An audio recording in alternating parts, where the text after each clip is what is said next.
ada dokter, ya, dokter 1, 2, 3, pokoknya adalah dokter yang mengatakan misalnya BPOM bisa atau biasa dibayar untuk mengeluarkan satu produk atau disogok, apalah intinya seperti itu. Gimana, Pak?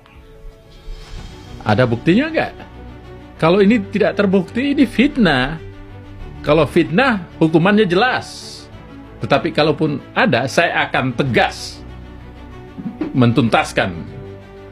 Baik. Karena itu fakta. Dan untuk kepentingan ini, ya, jadi agar kalian jangan lagi membeli produk-produk ilegal dari Bangkok meskipun penjualnya adalah seorang dokter. Itu tujuan dokter. Ya, makanya dokter bilang pada saat dia just keeper, dia bukanlah seorang dokter. Ya, oke?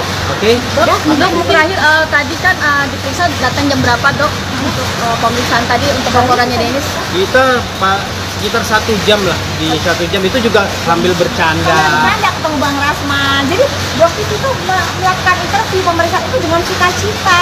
Seneng banget kan, ketawa-ketawa, bercanda-bercanda, iya kan? Lucu deh pokoknya, seru guys. Jadi dan penyidiknya juga bersahabat dengan teks memberikan bingung. apa. Kadang-kadang penyidiknya juga bingung. Udah laporin balik aja, malah disarankan untuk melaporkan balik. Betul.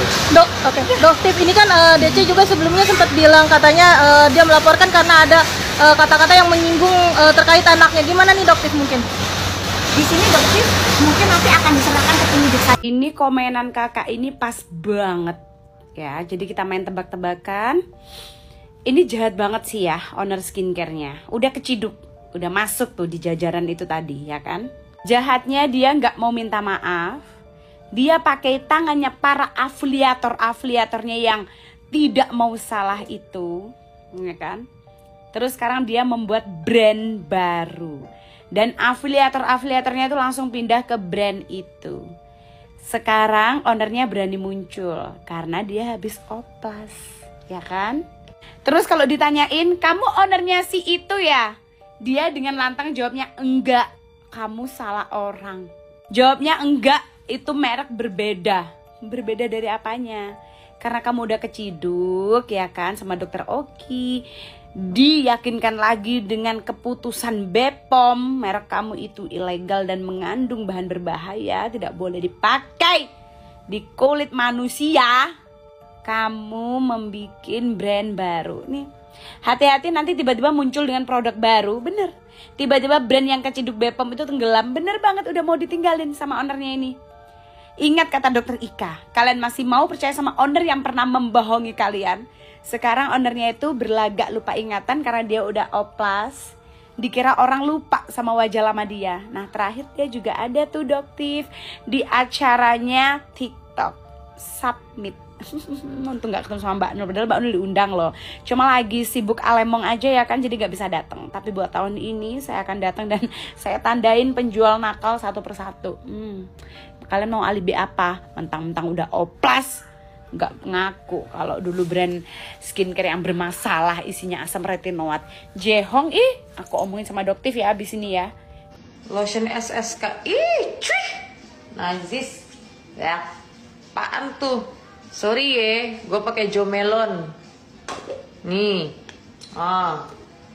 dari bentuk ininya aja kaca, nomprok. Tuh, ini bunyi dia, nepok orang, palanya bocor. Assalamualaikum warahmatullahi wabarakatuh.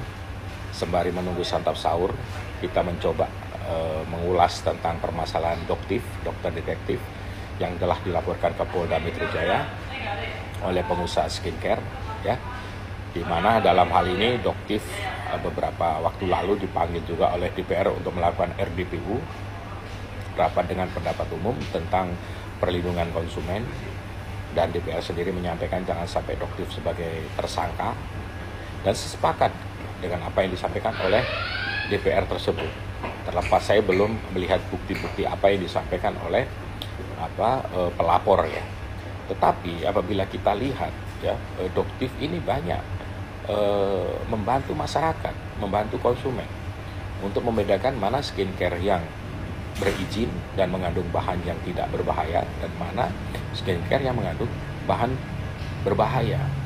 Dan Doktif ini termasuk menyelamatkan konsumen juga, masyarakat Indonesia, dari kerusakan kulit ya, dari kerusakan tubuh jika terkena bahan berbahaya seperti merkuri. Oleh karena itu, dalam hal ini harusnya BPOM dan kepolisian justru merangkul Doktif. Untuk apa?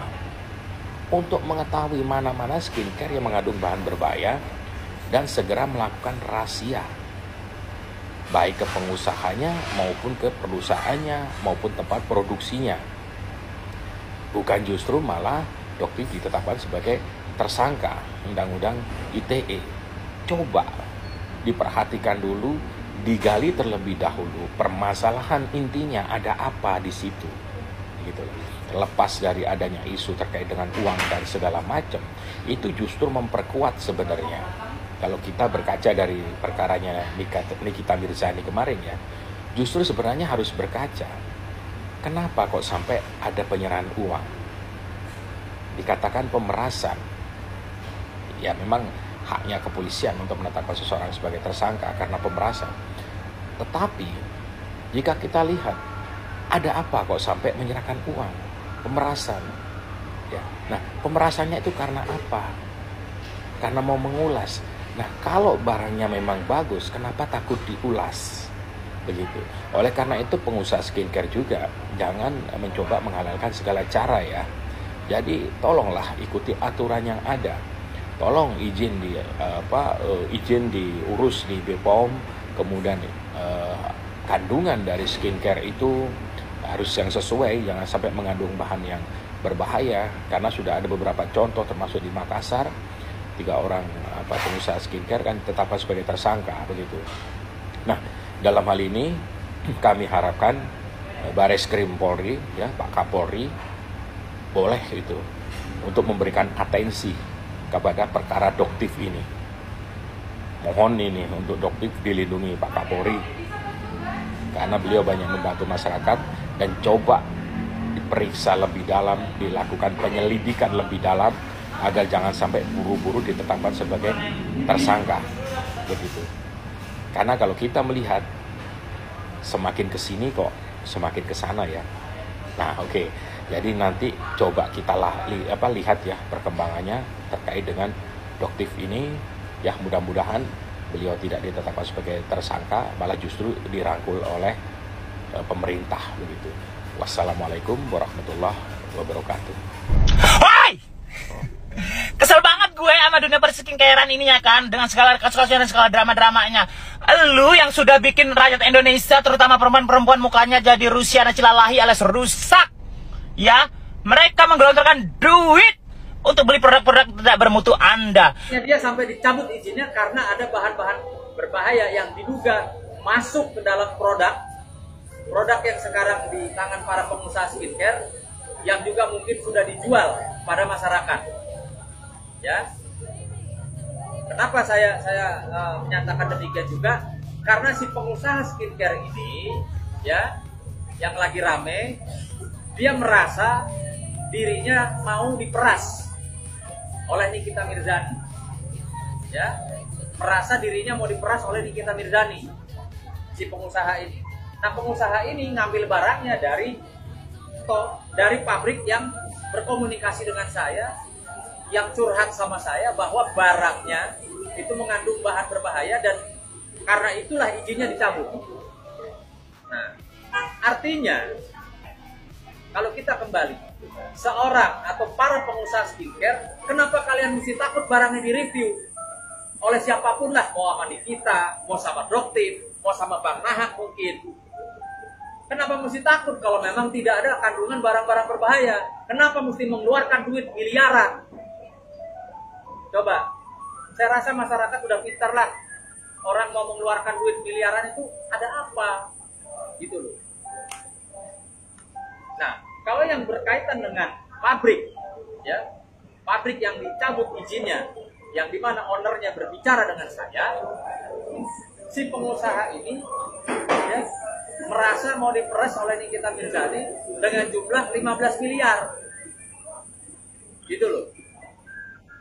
Karena penghasilannya diduga sebulan, ini kita ngomong sebulan ya, sebulan itu 40 sampai dengan 60 miliar.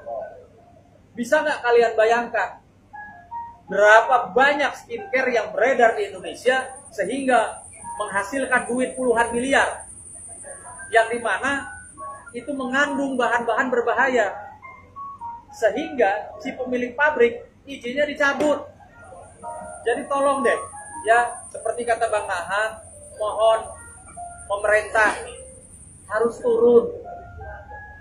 turun, ya, BPOM khususnya atau di pihak kepolisian kriminal khusus turun, sidak, kasihan masyarakat saya.